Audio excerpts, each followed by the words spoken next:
Good evening all of you. सभी बच्चों को गुड इवनिंग। जो आज की क्लास है वो मैं आपके लिए पहले से रिकॉर्ड कर रहा हूँ और पूरा का पूरा जो चैप्टर है वो एक साथ अपन डिस्कस करने वाले हैं, जिसमें जो भी आपके डाउट्स होंगे उसके मैं मैन्युअली रिप्लाई करूंगा।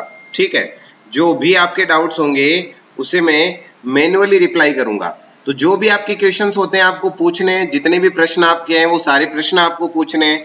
मैन्युअली मैं सभी के रिप्लाई करूंगा और कम ही समय में हम पूरा का पूरा जो चैप्टर है रिलेटिव प्रोनाउन उसको अपन डिस्कस करने वाले हैं। ठीक है, सबसे पहले रिलेटिव प्रोनाउन जो वर्ड है इसमें रिलेटिव वर्ड किससे बना हुआ है, तो ध्यान दे, रिलेटिव वर्ड बना हुआ है रिलेट से। किससे बना हुआ है? रिलेट से। दैट मीन्स टू थिंग्स को क्या करना? रिलेट करना। उसे आप क्या कहते हैं? रिलेट करने का मतलब है उनको जोड़ना। तो इसीलिए इसका दूसरा नाम रिलेटिव कंजंक्शन भी है। इसी का दूसरा नाम क्या है? Relative conjunction. दैट मीन्स आप इसे रिलेटिव प्रोनाउन भी कहते हैं और साथ ही क्या कहते हैं? रिलेटिव कंजंक्शन भी कहते हैं। तो सबसे पहला पॉइंट हो गया, रिलेटिव प्रोनाउन को और किस नाम से जाना जाता है? तो हम इसे कह सकते हैं रिलेटिव कंजंक्शन भी कह सकते हैं। उसके बाद फिर आगे चलते हैं। सबसे पहली पॉइंट कि रिलेटिव प्रोनाउन में हमें क्या क्या पढ़ना है। अगर ये देखा जाए कि रिलेटिव प्रोनाउन में क्या क्या पढ़ना है तो हमें यहाँ देखना है हु, और हु से ही बना हुआ है हुएवर। कहाँ हु होगा, कहाँ हुएवर होगा, अभी डिस्कस करेंगे हम। ऐसे ही हुम और हुम से बना हुमेवर। ऐसे ही मैं बात करूं विच की तो विच से बना विच एवर। ऐसे ही when, where, whose, of which, that, what, how, such as और सच दैट। ये 10 ऐसे वर्ड है जो हमें रिलेटिव प्रोनाउन में डिस्कस करने हैं। सबसे पहला प्रश्न उठता है कि सर रिलेटिव प्रोनाउन होता क्या है। सबसे पहला प्रश्न है कि रिलेटिव प्रोनाउन होता क्या है, तो ये समझिए और अच्छे से समझिए। रिलेटिव प्रोनाउन इंग्लिश में कंजंक्शन का काम करते हैं। कंजंक्शन का कैसे करेंगे? क्योंकि ये दो सेंटेंसेस को जोड़ते हैं। ठीक है, क्योंकि हम इनके यूज द्वारा एक साथ दो सेंटेंसेस को क्या करते हैं? जोड़ते हैं या कनेक्ट करते हैं। ठीक है, कोई भी रिलेटिव प्रोनाउन तभी रिलेटिव प्रोनाउन होता है जब उससे पहले एंटेंसिडेंट दिया गया हो। अब एंटेंसिडेंट का मतलब क्या है? तो एंटेंसिडेंट का अर्थ है पूर्व पद। एंटेंसिडेंट का अर्थ क्या है? इसका अर्थ है पूर्व पद। जब इससे ठीक पहले इन शब्दों से ठीक पहले जो अपन ने 10 शब्द लिखे हैं ऊपर, इनसे ठीक पहले यदि आपको एंटेंसिडेंट मिलता है, पूर्व पद मिलता है, इसका अर्थ हो रहा है कि बात चल रही है किसके रिगार्डिंग? रिलेटिव प्रोनाउन के लिए बात चल रही है।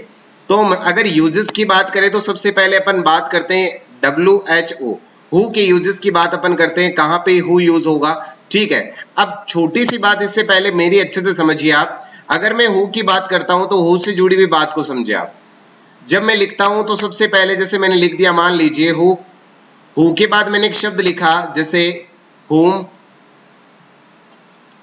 हुम, और इसके बाद मैंने एक शब्द लिखा हुज। ठीक है, इन तीनों शब्दों को अच्छे से समझना है। तीनों शब्दों को अच्छे से समझने के लिए एक एग्जाम्पल लेता हूं मैं। एग्जाम्पल लेता हूं आई, मी और माई। ठीक है, अब कुछ बच्चे से आई, माई, मी भी बोलते हैं तो कोई फर्क नहीं पड़ता। आपको बस ये होना चाहिए कि जो यहां हम लिख रहे हैं वो क्या है, क्या होने का अर्थ क्या है। ये आपका सब्जेक्टिव केस है। जो आई आप कह रहे हैं ये आपका सब्जेक्टिव केस है, दैट मीन्स सब्जेक्ट के प्लेस पर आता है। मी जो है वो आपका ऑब्जेक्टिव केस है, दैट मीन्स ऑब्जेक्ट के प्लेस पर आता है। और जो माई है वो आपका पजेसिव एडजेक्टिव है। क्या है माई? Possessive adjective. और एडजेक्टिव होने का अर्थ क्या हुआ? एडजेक्टिव होने का अर्थ हुआ सर ये नाउन से पहले यूज होगा या ये नाउन को डिफाइन करेगा। एडजेक्टिव का मतलब जो विशेषता बताता है, किसकी विशेषता बताता है? संज्ञा और सर्वनाम की। तो ये नाउन को डिफाइन करने का काम करेगा। ठीक है, तो ये हो गया आपका पजेसिव प्रोनाउन। अब देखिए, अगर मैं हु, हुम और हुज के लिए बात करूं तो हु जो है आपका, जो हु है ये आपका सब्जेक्टिव केस। उसके बाद फिर दूसरे की बात करूं हुम की तो ये है आपका ऑब्जेक्टिव केस। ठीक है, देखिए हर एक बात जो है वो बड़े पॉइंट आउट से लिंक होगी। आप ये सोच रहे हैं कि सर आपने रिलेटिव प्रोनाउन को पढ़ाना पहले ठीक क्यों समझा, तो अगर आपको याद हो तो एक्टिव पैसिव में हम एक रूल पढ़ते हैं कि यदि हु आता है तो उसे बाय हु में बदल दीजिए। तो उनके पीछे एक्चुअल रीजन क्या होता है बदलने के पीछे, वो हमें समझना है। कहाँ पे किस वजह से, किस कारण से हम चीजों को बदल रहे हैं वो हमें समझना है। अब देखिए हुज क्या होता है, तो हुज होगा आपका पजेसिव एडजेक्टिव। हुज क्या होगा? Possessive adjective. तो देखिए सबसे पहले तो ये समझना है कि कहाँ पे क्या आ रहा है। तो ये हो गया आपका सब्जेक्ट, ये हो गया आपका ऑब्जेक्ट और ये हो गया आपका पजेसिव एडजेक्टिव। अब जो हु है, जो सब्जेक्ट है, मैं आपसे पूछता हूं, बताओ बेटा सब्जेक्ट के बाद क्या आता है? तो आपके रिप्लाई निकलेगा मुंह से वर्ब। सब्जेक्ट के बाद जनरली आप क्या लिखते हैं? वर्ब लिखते हैं। तो बड़ी सिंपल सी बात हो गई, यदि ब्लैंक दिया गया है, ब्लैंक के बाद वर्ब की बात दी गई है, तो आप हु का यूज करेंगे। ठीक है, किस बिहाफ पर करेंगे थोड़ी आगे की बात है, पहले इसे समझना है। उसके बाद मान लीजिए हुम की बात आए तो ये ऑब्जेक्टिव केस है, तो ये ध्यान रखना है कि यदि ब्लैंक के बाद प्रोनाउन दिया गया हो, क्या दिया गया हो, ब्लैंक के बाद यदि प्रोनाउन आ रहा है तो जनरली हम यूज करते हैं किसका? हुम का। अब बात आई पजेसिव एडजेक्टिव, जो कि क्या है? हुज है। तो ब्लैंक के बाद यदि नाउन मिल रहा हो, ब्लैंक के बाद यदि क्या मिल रहा हो? नाउन मिल रहा हो, तो वहां पे आप यूज करेंगे किसका? हुज का यूज करेंगे। तो पहले इन 3 शब्दों की एक शॉर्ट समरी अपन ने तैयार की ताकि समझने में कहीं कंफ्यूजन ना हो। ठीक है, अब इनको डिटेल से पढ़ते हैं। तो सबसे पहले हु की बात को अपन समझते हैं कि हु क्या होगा। जब भी हम हु का यूज रिलेटिव प्रोनाउन के रूप में करते हैं, तो हु से ठीक पहले एंटेंसिडेंट दिया हुआ होता है, और ये एंटेंसिडेंट हमेशा क्या होगा? व्यक्ति होगा, दैट मीन्स पर्सन होगा। तो अब यहाँ पे इसी शॉर्ट नोट के साथ अपन एक बात जोड़ देंगे कि जो जितने भी तीनों शब्द मैंने लिखे हैं, इनसे ठीक पहले आपको क्या मिलना है? इनसे ठीक पहले आपको पर्सन मिलना है। क्या मिलना है इससे ठीक पहले? पर्सन। दैट मीन्स अगर पर्सन नहीं है तो इनका यूज नहीं होगा। बड़ी सिंपल सी बात है। ठीक है, हु का यूज केवल व्यक्ति के लिए किया जाता है। तो पहला पॉइंट जो है, जो बहुत इंपॉर्टेंट है, जब आप कह रहे हो सर हु का यूज केवल व्यक्तियों के लिए किया जाता है, इसका मतलब हुम का यूज भी व्यक्ति के लिए होगा, हुज का यूज भी किसके लिए होगा? व्यक्ति के लिए होगा। निर्जीव वस्तु, जानवर, पशु पक्षी, स्थान आदि के लिए कभी भी हु का यूज नहीं होता। तो बड़ी सिंपल सी बात, आप पहले पॉइंट से समझ लीजिए कि हु का यूज आप किसके लिए करते हैं? तो पर्सन के लिए करते हैं। बड़ी सिंपल सी बात। जब भी हम हु का यूज रिलेटिव प्रोनाउन के रूप में करते हैं, तो हु के तुरंत बाद वर्ब दी गई होती है। ठीक है, तो ये मैंने आपको शॉर्ट में पूरा का पूरा कंक्लूजन मैंने बता दिया कि कहां पे क्या आने वाला है। हु, अगर ब्लैंक के बाद वर्ब है तो हु आएगा, ब्लैंक के बाद प्रोनाउन है तो हुम आएगा, ब्लैंक के बाद यदि नाउन है तो क्या आएगा? हुज आएगा। चलिए ठीक है, इसको और डिटेल से समझ लेते हैं। ठीक है, सो आगे चलते हैं अपन। ये वर्ब हमेशा इंटेंसिडेंट के अकॉर्डिंग होगी। अब जो हु के बाद जो वर्ब आएगी वो किसके अकॉर्डिंग आएगी? तो इंटेंसिडेंट के अकॉर्डिंग आएगी। यही कॉन्सेप्ट अपन पढ़ के आए थे सब्जेक्ट वर्ब एग्रीमेंट में। जब अपना चैप्टर चल रहा था सब्जेक्ट वर्ब एग्रीमेंट, उस टाइम हमने इस कॉन्सेप्ट को बड़े अच्छे से डिस्कस किया है।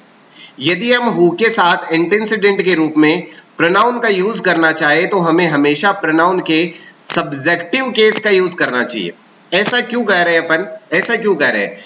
तो इसका एक सिंपल सा लॉजिक है जो हमेशा आपको याद रखना है। जब भी मैं बात करूं किसी कंजंक्शन की, मान लीजिए कोई भी वर्ड किसकी तरह यूज हो रहा है? कंजंक्शन की तरह यूज हो रहा है। तो ध्यान रखिए, आप कंजंक्शन के बाद जब भी कोई वर्ड किसी कंजंक्शन के रूप में यूज हो रहा है, तो इस कंजंक्शन के बाद आप यूज करते हैं सब्जेक्टिव केस का। कौन से केस का यूज करेंगे? सब्जेक्टिव केस का। तो बड़ी सिंपल सी लॉजिक आपको ध्यान में रखनी है। यदि इनमें से किसी का भी यूज आप कंजंक्शन के रूप में कर रहे हैं, तो इसके बाद यदि प्रोनाउन का पूछा जाए तो वो कौन सा केस होगा? वो सब्जेक्टिव केस होगा। प्रतियोगी परीक्षाओं में अक्सर ऑब्जेक्टिव केस देकर के क्या दी जाती है? प्रॉब्लम दी जाती है। ठीक है, ओके। सो देखते हैं इससे जुड़े हुए कुछ कॉन्सेप्ट्स को। हम हु से ठीक पहले एंटेंसिडेंट के रूप में indefinite pronoun one, someone, no one, everyone, nobody, somebody, everybody, इनका यूज भी कर सकते हैं। ठीक है, क्योंकि ये भी पर्सन को डिनोट करते हैं, तो इनका यूज भी किया जा सकता है। काम पूरा ऑपरेशन चलेगा कैसे, तो वो समझिए आप। यहां मान लीजिए ब्लैंक दिया गया है, यहां मान लीजिए क्या दिया गया है? ब्लैंक दिया गया है, और इस ब्लैंक से ठीक पहले किसकी बात हो रही है? एंटेंसिडेंट में पर्सन की बात हो रही है। किसकी बात हो रही है? एंटेंसिडेंट के रूप में पर्सन की बात हो रही है। किसकी बात हो रही है? पर्सन, दैट मीन्स व्यक्ति की बात हो रही है। तो सिंपल सी बात है, इसके बाद जो वर्ब आएगी, अगर इसके ठीक बाद में वर्ब दी गई है, तो पहली बात तो ये क्लियर करे कि हु आएगा। अब प्रश्न ये उठता है कि सर ये वर्ब सिंगुलर होगी, प्लूरल होगी, कैसी होगी? तो बड़ी सिंपल सी बात ध्यान रखना है, ये वर्ब जो है ये होगी इस एंटेंसिडेंट के अकॉर्डिंग। किसके अकॉर्डिंग होगी? तो इस एंटेंसिडेंट के अकॉर्डिंग ये वर्ब होगी। ठीक है, ओके। जैसे छोटी सी बात समझते हैं, ये हु लिखा हुआ है, हु से ठीक पहले क्या आ रहा है? आई आ रहा है। ठीक है, हु से ठीक पहले आई आ रहा है, हमें वर्ब किसके अकॉर्डिंग यूज करना है, इस आई के अकॉर्डिंग। पहली बात तो पर्सन होना चाहिए, तो ये पर्सन है। अब देखिए यहाँ पे हेज लिखा हुआ है, हम क्या करेंगे, हेज को हटाएंगे। क्यों हटा रहे, क्योंकि यहाँ हु के अकॉर्डिंग आगे वर्ब आएगी। हु के अकॉर्डिंग अगर वर्ब की बात करें, हु के अकॉर्डिंग वर्ब की बात करें तो आई के साथ आप हैव यूज करते हैं, इसलिए हेज वाले को हमने क्या कहा, गलत कहा। आई के साथ क्या आएगा, हैव आएगा। तो ये आपका क्या हुआ, राइट आंसर हुआ। ठीक है, ऐसे देखिए आई हु इज, तो इज भी अपन ने गलत ठहरा दिया, क्योंकि आई के साथ आप यूज करते किसका, एम का, तो इज नहीं होके क्या होगा, एम होगा। ठीक है, एंटेंसिडेंट के अकॉर्डिंग क्या करना है, वर्ब यूज करना है, बड़ी सिंपल सी बात। ऐसे देखिए ही हु डोंट, अब आपने जैसे ये पढ़ा आपने कहा सर ही के साथ तो डज आता है, तो इसलिए आपने इसको क्या कहा, इसे गलत कहा, और हु से ठीक पहले आ रहा ही, एंटेंसिडेंट के अकॉर्डिंग जो वर्ब बनेगी वो क्या बनेगी, डज नॉट। मैं बेटा फिर कह रहा हूं, जहां पे भी कंफ्यूजन हो, जहां पे भी कंफ्यूजन हो, पूछना है, हर एक डाउट को क्लियर करना है। मैं सारे डाउट के आंसर रिप्लाई करूंगा, जहां पे भी कंफ्यूजन है आप पूछिए। ठीक है, ओके। उसके बाद देखिए वन हु आर, आपको पता है वन सिंगुलर को डिनोट करता है, तो आर की इसके साथ कोई कहानी नहीं जमेगी, इसलिए हमने हु से ठीक पहले वन को देखा, इस वन के अकॉर्डिंग आगे वर्ब यूज किया, और जो कि क्या होगा, इज होगा। ठीक है, तो ये पहली बात है जो हमें समझनी है। अब दूसरा पॉइंट क्या है वो समझिए आप, दूसरा पॉइंट क्या है वो समझिए। सेकंड टाइप जो है, हु से ठीक पहले आपने देखा मी आ रहा है। ठीक है, हु से ठीक पहले आपने देखा क्या आ रहा है, मी आ रहा है, जो कि एक से ऑब्जेक्ट की तरह यूज हो रहा है। आपने कहा सर हु जो है इसके बिहाफ पर आगे अपन वर्ब यूज करने वाले हैं, तो ध्यान रखें जब भी बी वर्ब आएगी कहीं पे भी, मैं फिर कह रहा हूं बेटा ध्यान रखें, जब भी सेंटेंस में किसकी बात हो, बी वर्ब की बात हो, बी वर्ब की यदि कहीं पे बात चल रही है, बी वर्ब की बात कहीं पे भी चल रही है, तो इसके बाद बेटा सब्जेक्टिव केस यूज होता है। कौन सा केस यूज होता है, सब्जेक्टिव केस यूज होता है, ये ध्यान रखना आपको। ठीक है, कहीं पे भी यदि बी वर्ब की बात चल रही है तो बी वर्ब के बाद कौन सा केस यूज होगा, तो याद रखना सब्जेक्टिव केस यूज होगा। ठीक है, तो अब मान लीजिए जैसे ये एक सेंटेंस है, यहाँ पे एरर किसका बन रहा है, तो यहाँ मी के अकॉर्डिंग एम, आपने कहा सर मी नहीं होगा, यहाँ क्या होगा, आई होगा। आपने देखा हु से ठीक पहले आई है, तो आई के अकॉर्डिंग आपने वर्ब यूज कर लिया, और कौन सा, एम। ठीक है, आई के अकॉर्डिंग आपने वर्ब यूज किया, एम। ठीक है, ओके। ऐसे देखिए हिम हु इज, आप कह रहे हैं सर मैं तो सब्जेक्ट के अकॉर्डिंग वर्ब यूज करता हूं, कभी भी ऑब्जेक्ट के अकॉर्डिंग वर्ब यूज नहीं करता। ठीक है, तो इसका मतलब एरर कहां हुई, वर्ब तो ठीक है, अगर यह हिम की जगह ही कर दिया जाए तो ये कन्वर्ट हो जाएगा किसमें, सब्जेक्ट में, तो ये लीजिए, इसलिए इसको हमने गलत कहा, और ये क्या हो गया हमारा सही, ही हु इज। हु से ठीक पहले आपने ही देखा, और उसके बिहाफ पर आपने क्या यूज किया, इज का यूज किया। ठीक है, ओके। फिर आगे बढ़ते हैं, फिर आगे चलते हैं।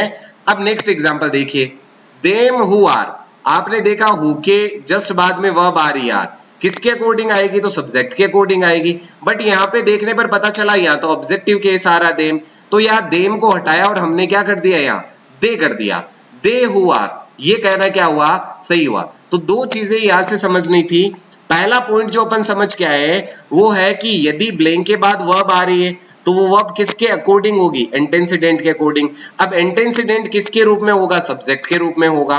ठीक है, देखिए me who go to school, तो मी हु नहीं होकर क्या हो जाएगा, I who go to school. ठीक है, कैसे होगा मैंने बड़े अच्छे से समझा दिया, फिर भी कहीं कंफ्यूजन है तो बिल्कुल आपको पूछना है। ऐसे देखिए इट इज मी, अभी थोड़ी देर पहले बेटा मैंने ये लॉजिक आपको बताया है। इज कौन सी वर्ब है, तो इज है बी वर्ब, बी वर्ब के बाद कौन सा केस आता है, तो बी वर्ब के बाद आता है सर सब्जेक्टिव केस, इसलिए आपने इस मी को हटाया और यहाँ क्या किया, आई किया, मी को हटाकर क्या किया, आई किया। बात समझ में आ रही होगी, बड़े अच्छे से समझ में आ रहा होगा। ठीक है, ऐसे देखिए इट इज शी, आपने कहा सर ये रहा बी वर्ब, बी वर्ब के अकॉर्डिंग सब्जेक्टिव केस बिल्कुल करेक्ट है। अब हु आ गया, हु से पहले पर्सन की बात है तो आगे हमें वर्ब किसके अकॉर्डिंग यूज करना है, उस पर्सन के अकॉर्डिंग यूज करना है। तो भैया शी के साथ गो नहीं आता क्योंकि सी तो सिंगुलर है, इसलिए गो की जगह हमने क्या कर दिया, गोज कर दिया। ठीक है, गो की प्लेस पे क्या कर दिया, गोज कर दिया, ये आपका क्या होगा, राइट आंसर होगा।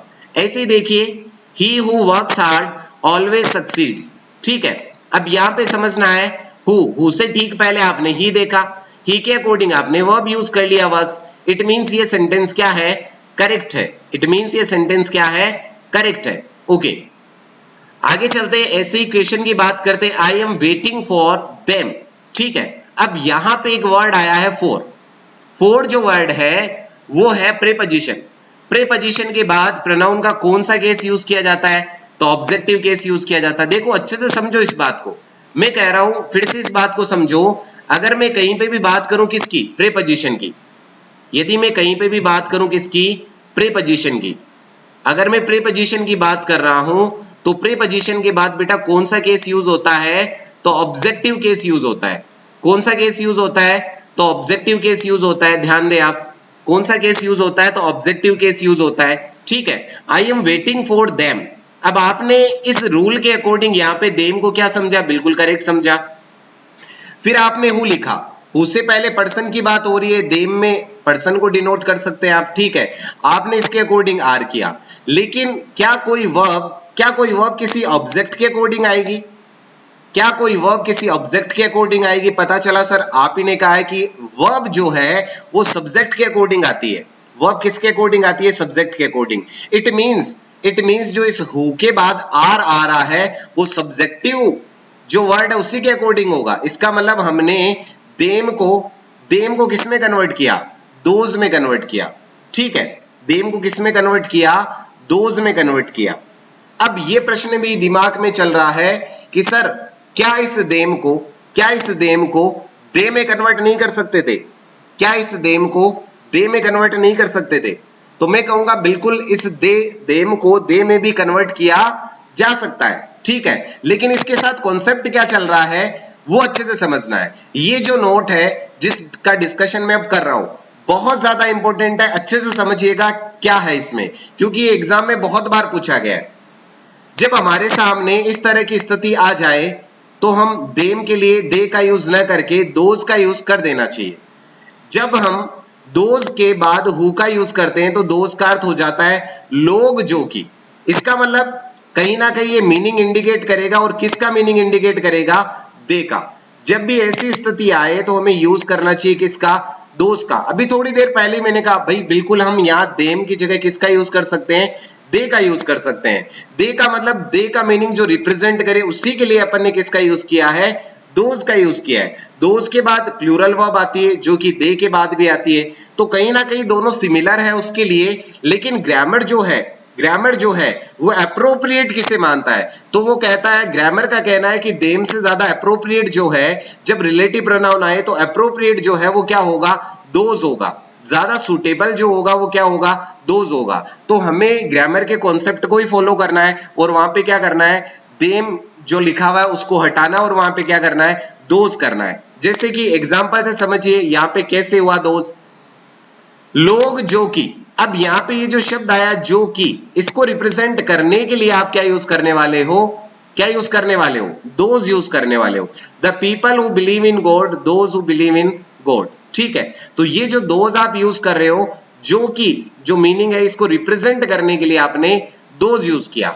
अब आप कहेंगे सर यहाँ दे यूज करते, तो अगर मैं यहाँ दे यूज करता तो जो एक कंजंक्शन मीनिंग है वो डैमेज होता, क्योंकि दे का मीनिंग वे से या फिर उनसे होता। ठीक है, तो यहाँ पे जो कंजंक्शन मीनिंग है, पूरा सेंटेंस का जो एक्चुअल मीनिंग है वो डैमेज होता। इस वजह से हमने यहाँ पे दे के प्लेस पर किसको ज्यादा अप्रोप्रिएट समझा, दोज को ज्यादा अप्रोप्रिएट समझा। ठीक है, लोग जो कि, फिर वही बात आ गया, लोग जो कि ईश्वर की पूजा करते हैं, the people who worship God, those who worship God. ठीक है, तो फिर से वही बात आ गई सर, अगर आपको जो कि इसका मीनिंग रिप्रेजेंट करना है, अगर कंजंक्शन के रूप में करना है, जब पूरा सेंटेंस रिलेटिव प्रोनाउन से कनेक्ट है, तो आप यहाँ पे ऑब्जेक्ट के प्लेस पे किसका यूज करेंगे, दोज का यूज करेंगे। किसका यूज करेंगे, दोज का। अब अगर आप कह रहे हैं कि सर दोज का जो यूज है वो यहाँ पे कैसे, तो यहाँ पे अब कुछ टाइम पहले अपन ने कुछ वर्ड पढ़े जिसकी अगर मैं बात करूं तो दैट, दिस, दैट और दीज, दोज, दिस, दैट और दीज, दोज। ठीक है, अब यहां पे जो दोज वर्ड है वो इंडिकेट करता है, किसको इंडिकेट करता है, तो ये प्लूरल को इंडिकेट करता है। किसको इंडिकेट करता है, ये प्लूरल को इंडिकेट करता है। ठीक है, जिनकी भी बात हो रही है, अब जिनकी बात हो रही है क्या वो नियर है, तो हमने कहा सर नियर फार की तो कहानी समझ में ही नहीं आ रही है, क्या नियर का मीनिंग रिप्रेजेंट हो रहा है, नहीं हो रहा है। तो उस मोमेंट में आप ऑप्शन जो बचता है आपके पास, अब कुछ बच्चों के दिमाग में चलता सर दीज क्यों नहीं हुआ, दोज ही क्यों किया आपने। तो मैं समझा रहा हूं कि क्या सेंटेंस में कभी भी ये फील आ रहा है कि यहाँ नियरेस्ट की या फार की बात हो रही है। जब नियरेस्ट की बात ही नहीं हो रही तो जो सुटेबल ऑप्शन है वो क्या होगा, वो होगा दोज आपका। ऐसे ही आगे चलते हैं, इससे से जुड़े कुछ क्वेश्चंस। दोज हु, आपने देखा हु से पहले दोज आ रहा है, दोज के अकॉर्डिंग आगे वर्ब होगी, तो यहाँ इज नहीं होकर क्या होगा, आर होगा। इज नहीं होकर क्या होगा, आर होगा। बेटा मैं फिर कह रहा हूं, जहां पे भी कंफ्यूजन हो, जहां पे भी डाउट हो, पूछना आपको, ठीक है। जहां पे भी डाउट हो आपको पूछना है, ठीक है। मैं मैन्युअली आपके सारे डाउट के रिप्लाई करूंगा, ठीक है। ओके, फिर आगे चलते हैं, फिर आगे चलते हैं। She is waiting for them who are her relatives. आपने देखिए सबसे पहले हु देखा, हु से ठीक पहले आपने देम देखा, देम हु के ठीक बाद आपने आर देखा। आपने कहा सर वर्ब किसके अकॉर्डिंग, सब्जेक्ट के अकॉर्डिंग।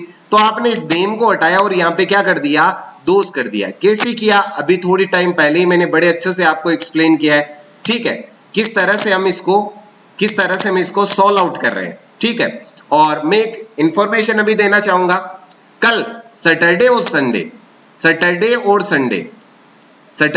संडे जो आपकी क्लास है, सैटरडे और जो संडे आपकी क्लास है वो रहेगी आपकी मॉर्निंग में 11 बजे से। 11 बजे से आपकी सैटरडे संडे की क्लास रहेगी 11 AM, ठीक है। सैटरडे और संडे मेरे हॉलीडे है तो मैं कोशिश करूंगा बड़ी क्लास आपके लेने की। तो 11 बजे से आपकी क्लास रहेगी, दैट मीन्स कल की क्लास में आपको 11 बजे में मिलूंगा लाइव, ठीक है। कल की क्लास में आपसे मैं 11 बजे लाइव मिलूंगा। सारे बच्चे 11 बजे लाइव आ जाइए सैटरडे संडे के लिए, क्योंकि अगर अपने पास हॉलीडे मिल रहा है तो हम कोशिश करें उस दिन मैक्सिमम चीजें पढ़ने की, ज्यादा पढ़ने की, रूटीन टाइम से एक्स्ट्रा पढ़ने की, ठीक है। तो सारे बच्चे कल और परसों, ठीक है, या फिर मैं ये कहूं एवरी सैटरडे संडे आपको 11 बजे क्लास अटेंड करना है, ओके, ठीक है। सारे बच्चे 11 बजे अटेंड करें, ओके। फिर आगे चलते हैं, टाइप 3 के लिए बात करते हैं, हु से जुड़े हुए टाइप 3 के लिए बात करते हैं। Dog who diet, dog who diet. अब आपने यहां पे देखा डॉग, आपने थोड़ी देर पहले कंडीशन रखी थी कि हु से ठीक पहले किसकी बात होनी चाहिए, पर्सन की बात होनी चाहिए। हु से ठीक पहले किसकी बात होनी चाहिए, पर्सन की। बट ये तो पर्सन नहीं है, डॉग जो है, डॉग तो पर्सन नहीं है। इसका मतलब कहानी कुछ बदलाव होगी। कुछ बदलाव क्या होगा, अब देखिए, तीन जो बेसिक कंपोनेंट है, हु, विच और दैट, हु, विच और दैट, तीन जो बेसिक कंपोनेंट है उसकी अगर बात करूं तो हु से ठीक पहले पर्सन आता है, ठीक है। हु से ठीक पहले क्या आता है, पर्सन। विच से ठीक पहले आप एनिमल या थिंग को यूज करते हैं, एनिमल या फिर थिंग को यूज करते हैं, ठीक है। किसी वस्तु को या फिर जानवर को आप डिफाइन करते हैं विच से ठीक पहले। तो आपने देखा यहाँ पे डॉग की बात हो रही है, आगे वर्ब आ रही है नहीं आ रही ये इंपॉर्टेंट नहीं। आपने देखा अगर बात जानवर की चल रही है, एनिमल की बात या थिंग की बात चल रही है, तो रिलेटिव प्रोनाउन हु का यूज नहीं होगा, किसका यूज होगा, विच का यूज होगा, ठीक है। ऐसे ही देखिए ट्रेन, जैसे ही आपने ट्रेन पढ़ा आपने कहा सर ये तो पर्सन नहीं है, इसका मतलब हु नहीं होगा सर, क्या होगा, विच होगा। तो ये एक छोटी सी समरी है जो बार बार अपने को यूज करना है, ठीक है। बाकी मैंने हु से जुड़े हुए 3 शब्द आपको बताए जो आपको हमेशा ध्यान रखने हैं, हु, हुम और हुज, ठीक है। तीनों वर्ड आपके माइंड में हमेशा ध्यान में रखने आपको, ओके। फिर आगे चलते हैं, जैसे कंपनी हु सेल्स, आपने कहा सर हु से पहले ये तो थिंग हुआ, थिंग हुआ तो हु का यूज नहीं होगा, किसका यूज होगा, विच का। ऐसे ही एजुकेशन सिस्टम हु, आपने कहा सर एजुकेशन सिस्टम अपने आप में थिंग है तो हु का यूज नहीं होगा, किसका यूज होगा, विच का, ठीक है। किसका यूज होगा, विच का यूज होगा, ठीक है, ओके। तो अब देखिए एक शब्द आता है हु और एक शब्द आता है हुएवर। हु और हुएवर के बीच में क्या अंतर है, क्या डिफरेंसेस है, कब हु होगा और कब हुएवर होगा, ध्यान से समझिए, कब हु होगा और कब हुएवर होगा, ठीक है। तो ये जो डिस्कशन है, कल की एक बड़ी क्लास होने वाली है, लगभग 2 से 2.5 घंटे की कल मैं क्लास लूंगा और बड़े डिटेल से जितने भी कॉन्सेप्ट्स रिलेटिव प्रोनाउन के बच गए हैं जो कि एग्जाम के लिए बहुत ज्यादा इंपॉर्टेंट है। बेटा मैं ऐसा कुछ भी नहीं करवाने वाला जो यूजलेस है, मैं वही कंपोनेंट करवाता हूं या वही चीजें आपके साथ डिस्कस करता हूं जो बहुत ज्यादा इंपॉर्टेंट है, जो एग्जाम ओरिएंटेड है, जिनके एग्जाम में आने के चांसेस बहुत ज्यादा है। तो इसलिए ये जो क्लास है, कब हु होगा, कब हु एवर होगा, कब हुम होगा, कब हुम एवर होगा, इन सारे कॉन्सेप्ट्स को डिस्कस करने वाले हैं अपन कल की क्लास में। और कल अपन क्लास जो है वो अपनी कल की क्लास जो होगी वो होगी 11 बजे से, सुबह मॉर्निंग में 11 बजे से। ठीक है, तो मिलते हैं सुबह की क्लास में, बड़े डिटेल के साथ पूरा का पूरा डिस्कशन लेंगे अपन। लगभग 2 से 2.5 घंटे की क्लास है, तो क्लास बिल्कुल भी मिस नहीं करना है, पूरा डिस्कशन अपन लेंगे। और वो जो क्लास होगी वो बिल्कुल लाइव क्लास होगी, लाइव इंटरेक्शन आपके साथ डिस्कस होंगे। ठीक है, बिना किसी इश्यू के। ठीक है, इसीलिए मैंने दिन में क्लास रखा है ताकि कोई इश्यू ना हो, हम अच्छे से पढ़ पाए। ठीक है, तो मिलते हैं कल की क्लास में। अभी के लिए सभी को good night, sweet dream, again good night.